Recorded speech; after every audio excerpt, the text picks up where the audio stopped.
Between experimental and non experimental research, মানে experimental রিসার্চের সাথে নন এক্সপেরিমেন্টাল রিসার্চের কি কি ডিফারেন্স থাকে। এখানে আমি দেখো কতগুলো একটা কন্ডিশন, মানে কি কি কন্ডিশনের উপর ভিত্তি করে এগুলোকে করা যায়। এখানে এক্সপেরিমেন্টাল রিসার্চ রেখেছি, এখানে নন এক্সপেরিমেন্টাল রিসার্চ রেখেছি। তাহলে প্রথমে দেখো ম্যানিপুলেশন। এক্সপেরিমেন্টাল রিসার্চে আমরা কি বলেছিলাম, ম্যানিপুলেশন করা যায়, হ্যাঁ করা যায়। কাদেরকে ম্যানিপুলেশন করা যায়, কোন ভেরিয়েবলকে ম্যানিপুলেশন করা যায়, প্রথমে থেকে বলো, কেউ একজন বলো, কেউ একজন উত্তর দাও, কোন ভেরিয়েবলকে ম্যানিপুলেশন করা যায় এক্সপেরিমেন্টাল রিসার্চে, ডিপেন্ডেবল অর ইন্ডিপেন্ডেন্ট?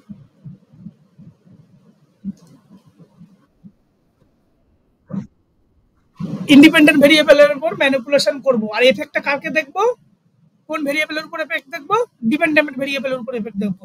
কিন্তু নন এক্সপেরিমেন্টাল রিসার্চের ক্ষেত্রে কোনো প্রকার ম্যানিপুলেশন কি করা যাবে না, এই জন্য এখন লেস লিখেছি। মাঝে মধ্যে দুই একটা রিসার্চের ক্ষেত্রে করা হয় বই কি, ওই জন্য এটাকে লেস আমরা লিখে রেখেছি, কিন্তু মূলত করা যায় না, আর কখনো কখনো করলে খুবই সামান্য, ওই জন্য এটাকে লেস লিখেছি। দেখো কন্ট্রোল, এখানে তোমরা উত্তর দাও, কোন এক্সপেরিমেন্টাল রিসার্চে কন্ট্রোল বেশি থাকে না নন এক্সপেরিমেন্টাল রিসার্চে কন্ট্রোল বেশি থাকে?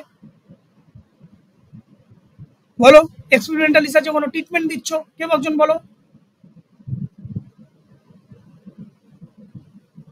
বলো উত্তর দাও যে এক্সপেরিমেন্টাল রিসার্চটাকে তুমি ফুললি বেশি কন্ট্রোল করতে পারবে না নন এক্সপেরিমেন্টাল রিসার্চকে তুমি কন্ট্রোল করতে পারবে? Always experimental research. কেন এক্সপেরিমেন্টাল রিসার্চ? কারণ তুমি কোনো এফেক্ট দিচ্ছ, কোনো ট্রিটমেন্ট দিচ্ছ, সেই ট্রিটমেন্টটা ডিপেন্ড করছে তোমার উপর, যে আমি কোন ওয়েদারে তাকে ট্রিটমেন্ট দেবো, কোথায় ট্রিটমেন্ট দেবো, গোটা ব্যাপারটা কিন্তু তোমার সমস্ত কিছু কন্ট্রোলের উপর, তুমি এনভায়রনমেন্টটাকে কন্ট্রোল করছো। কিন্তু নন এক্সপেরিমেন্টাল রিসার্চ কি, তুমি তো সার্ভে রিসার্চ করছো, তুমি অ্যাজ ইট ইজ যাচ্ছ, অ্যাজ ইট ইজ প্রেজেন্ট সিচুয়েশনে যা যা কিছু পাচ্ছ সেখান থেকে ইনফরমেশন কালেক্ট করছো, বা সেখানে তুমি যখন সার্ভে করছো লার্জ নাম্বার অফ পপুলেশনের উপর তুমি কিন্তু ডেটা কালেক্ট করছো, সেখানে কিন্তু তোমার কোনো ওয়েদার, টেম্পারেচার বা সাবজেক্ট, স্যাম্পল, তাদের উপর কোনো কন্ট্রোল তোমার থাকবে না। তারপরে দেখো র্যান্ডামাইজেশন, এক্সপেরিমেন্টাল রিসার্চের মধ্যে কি বলেছে, অলওয়েজ, আর এখানে নন এক্সপেরিমেন্টাল বলেছে কি সামটাইমস। কেন অলওয়েজ বলেছে র্যান্ডামাইজেশন? যত বেশি তুমি র্যান্ডামাইজেশন তুমি এক্সপেরিমেন্টাল রিসার্চে করবে, তোমার রিসার্চের অথেন্টিসিটি তত ভালো হবে। আর এখানে নন এক্সপেরিমেন্টাল কি হয়, সামটাইমস, কখনো কখনো এই রিসার্চকে আমরা র্যান্ডামাইজেশন করতেও পারি, আবার কখনো কখনো নাও হতে পারে। আবার বলেছে কি জেনারেলাইজেশন, এই এক্সপেরিমেন্টাল রিসার্চের মধ্যে লেস আর নন এক্সপেরিমেন্টাল মোর। রিলায়েবিলিটি, এক্সপেরিমেন্টাল রিসার্চে বলেছে মোর, নন এক্সপেরিমেন্টাল ক্ষেত্রেও বলেছে মোর, মানে রিলায়েবিলিটি দুটো রিসার্চের ক্ষেত্রেই মোর। Hypothesis most important. এখানে আমাদের একটা প্রশ্ন তোমাদেরকে, কোন রিসার্চে, যদি আমরা সিম্পল ভাবে ভাবি, কোন রিসার্চে হাইপোথিসিস থাকবেই, এক্সপেরিমেন্টাল রিসার্চ না নন এক্সপেরিমেন্টাল রিসার্চ? থাকতেই হবে হাইপোথিসিস। বলো, কেউ একজন বলো, চটপট বলো।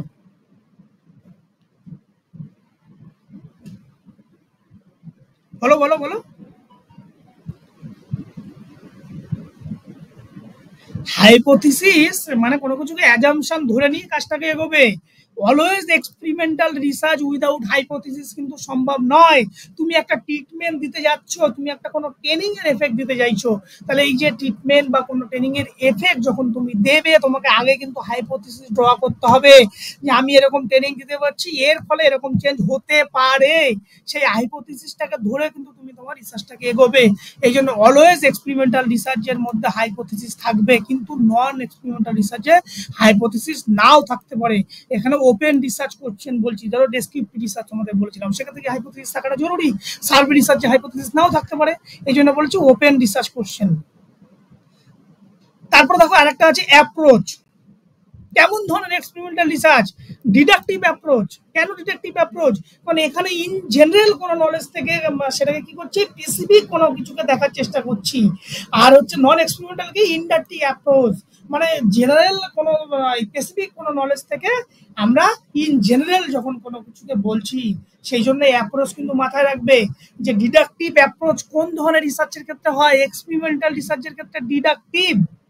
যে ট্রেনিংটা দিচ্ছি, ট্রেনিং যখন দেবে পার্টিকুলার কি সীমিত কয়েকজনের উপর ট্রেনিংটা দিচ্ছ, তাহলে সেটা কি ডিডাকটিভ হয়ে যাচ্ছে। কিন্তু ইনডাকটিভ কেন বলছি, নন এক্সপেরিমেন্টাল, সেখানে লাস্ট স্যাম্পলের উপর কোনো ডেটা কালেকশন করছো, সেই জন্য হচ্ছে কি ইনডাকটিভ অ্যাপ্রোচ, যেখানে যে রেজাল্টটা সবার ক্ষেত্রে প্রযোজ্য হবে।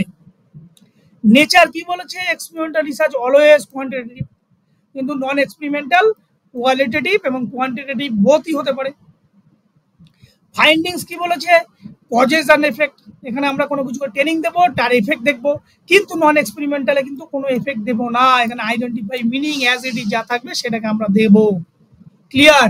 এই হলো মূলত তোমার এক্সপেরিমেন্টাল আর নন এক্সপেরিমেন্টাল রিসার্চের মূল ডিফারেন্স। এইটাকে তোমরা একদম মাথায় ঢুকিয়ে নাও, কতগুলো ফ্যাক্টর। ইয়েস, ম্যানিপুলেশন কখন করতে পারবো? এক্সপেরিমেন্টাল রিসার্চেই করবো, নন এক্সপেরিমেন্টালে হবে না। কন্ট্রোল, ইয়েস, নন এক্সপেরিমেন্টাল রিসার্চে কন্ট্রোল বেশি থাকবে, নন এক্সপেরিমেন্টালে কম থাকবে। র্যান্ডমাইজেশন, ইয়েস, এক্সপেরিমেন্টাল রিসার্চে আমাদের র্যান্ডমাইজেশন করতে পারবো, আর নন এক্সপেরিমেন্টালে কখনো কখনো করতে হয়। জেনারেলাইজেশন খুব কম হবে এক্সপেরিমেন্টাল রিসার্চের ক্ষেত্রে। রিলায়েবিলিটি দুটোর ক্ষেত্রে সমান। হাইপোথিসিস এক্সপেরিমেন্টাল রিসার্চে মাস্ট বি থাকতেই হবে। Approach, deductive approach experimental research, non experimental রিসার্চে inductive approach. Nature, always experimental research quantitative in nature, but non-experimental research both qualitative and quantitative in nature. Findings, always experimental research কোনো causes and effect দেখবো, but non-experimental research finding করবো, কিছু খুঁজবো as it is present just at a সাথে সেই। Clear?